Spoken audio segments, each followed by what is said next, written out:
Wow. It definitely shows its miles. I got this whole list written down. I'm almost running out of paper. Are we sure we don't want to get this guy a new truck? I mean, this is a lot of work.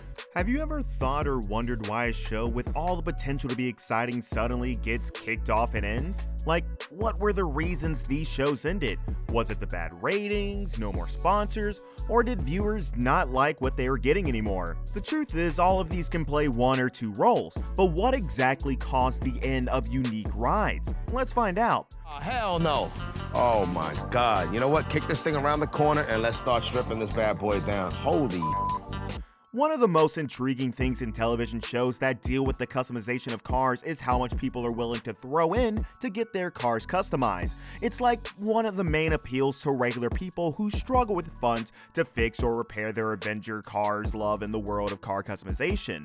Speaking of repairs, we do not mean extravagant repairs. We're speaking of essential repairs and maintenance like changing the oil. But then there are people with a limitless budget in the tens of thousands willing to change their otherwise basic cars to far more unique rides.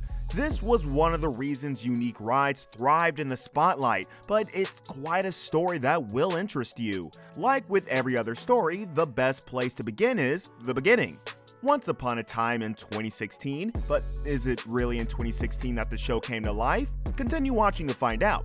So, in 2016, Unique Rides premiered as a sequel to Unique Whips, another car customization show with nothing unique to differentiate the old and the new. Unique Whips was aired from 2005 up to 2008 on the Speed Channel. On the other hand, the Unique Ride had only 3 seasons and ended. Why? This is not a digression, but it would be essential to understand what happened to Unique Whips to understand why Unique Rides ended. Unique Whips saw its days of glory in 2005, while the Speed Channel was in its prime and lacked any form of dysfunction. Before the dysfunction started creeping in, it had many exciting shows that would keep you glued to the screen forever. It had exciting shows like My Lucky Number 11, American Trucker, Dangerous Drives, and other fascinating shows concentrating on the science, technology, and art of car customization.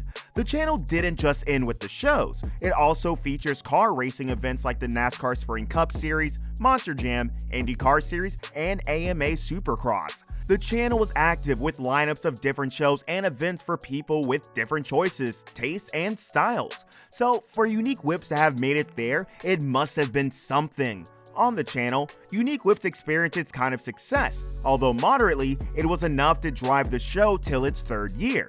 But then, it wasn't much different from other shows on the channel, but had its peculiarities. The show had a team of auto mechanics trained in the science and art of auto repairs and restoration, and could customize any car as the owners gave the go-ahead. But alas, it cost a lot of money, probably why most of their customers were very wealthy.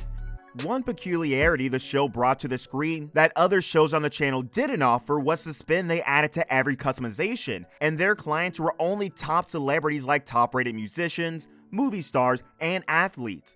This kind of added spice of notoriety to the show and attracted more viewers. Trust me, every fan would want to know what their favorite celeb is doing, especially if it had to do with their rides. Some of the clients Unique Whips worked with include the likes of Gary Sheffield, LeBron James, Orlando Bloom, Tony Stewart, and a host of others. And they customize cars like Bentleys, Lamborghinis, Range Rovers, Rolls-Royce, and many other luxurious cars. As exciting and fun-packed as this might have seemed, it didn't go as expected.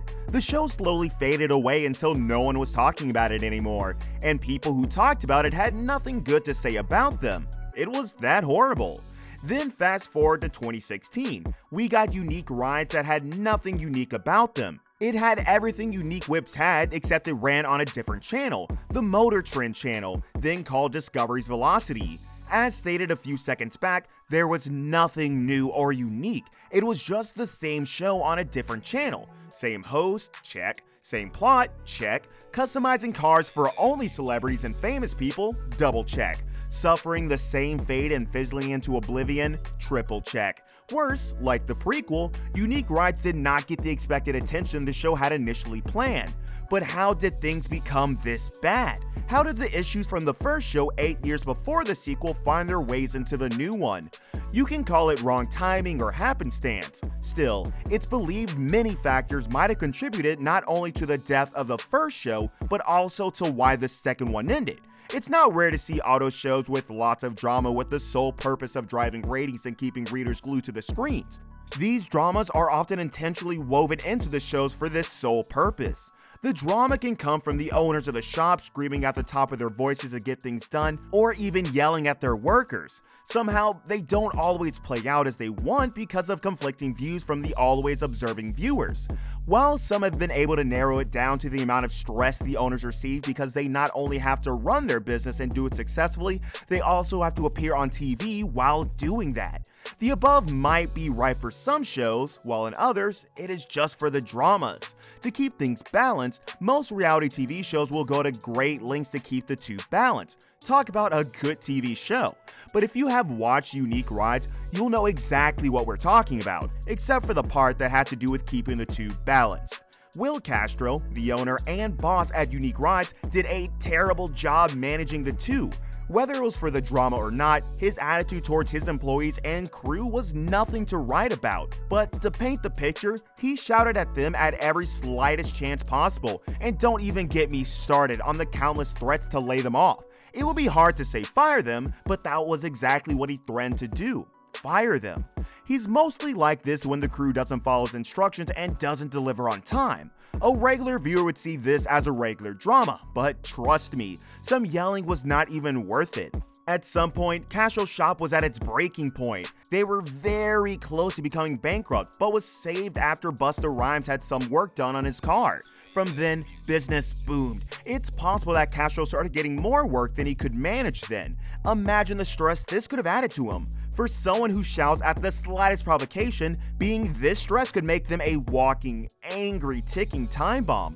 The tiniest offense pushed him to the extremes, losing his cool more times than he could control. Trust me, this doesn't make well for a good TV show.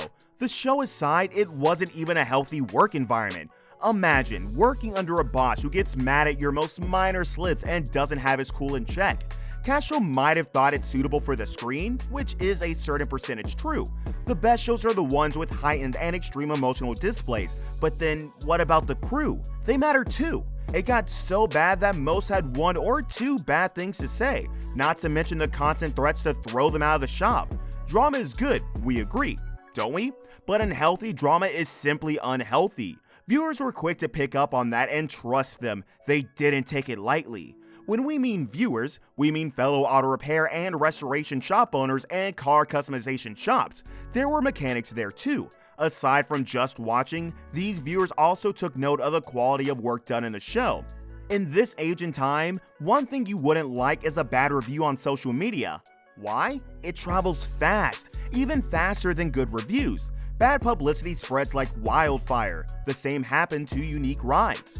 Aside from the quality of work being subpar, their prices were ridiculous. True, most of the cars were vintage and luxurious, but when the price of each upgrade is always above $50,000, there's a problem.